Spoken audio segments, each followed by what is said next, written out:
Trump, the made-for-television president. How good. Every moment of the day, you just never know what you're going to get with Trump. But I think some of the highlights of Trump's second term this year have really come to the fore when you look at the relationships that he's had throughout the year, and particularly the relationships that have been up and down.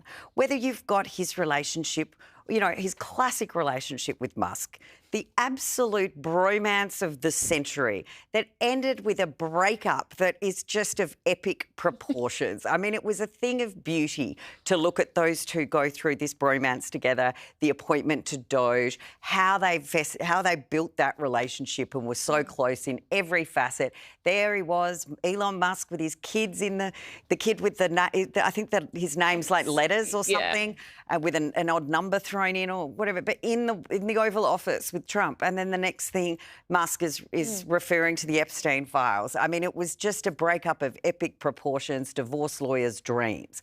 But then he's also had his relationship with Zelensky, and you've seen what happened with that relationship. And I think it's really indicative as well.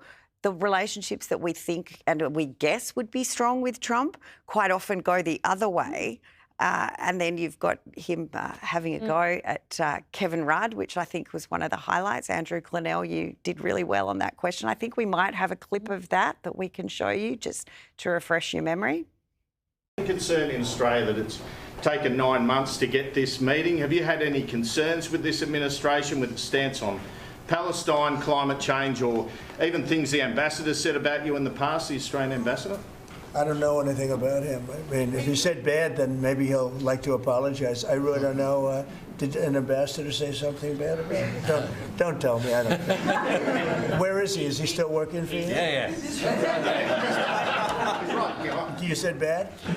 Before I took this position, Mr. President. I don't like you either. I don't, and I probably never will. Go ahead.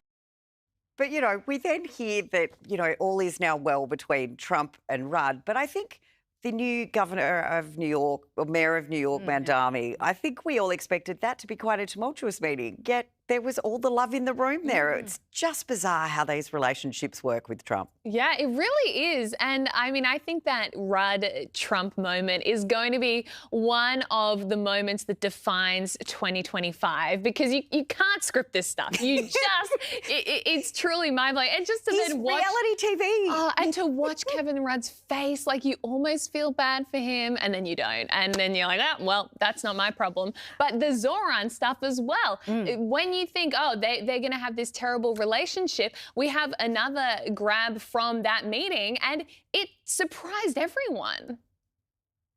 Are you affirming that you think President Trump is a fascist? I've spoken about... That's okay. You can just say yes. Okay. All right. Okay. Yeah. It's easier. It's easier than explaining it. I don't mind. Just so bizarre. And I think when we look back at Trump, because it's always interesting, after you know, 10, 20 years after you've had a president or a prime minister, there is a culture to who they are, and it only settles in history. You can't really grasp it at the time. I think that, but, you know, I'm going to have a go.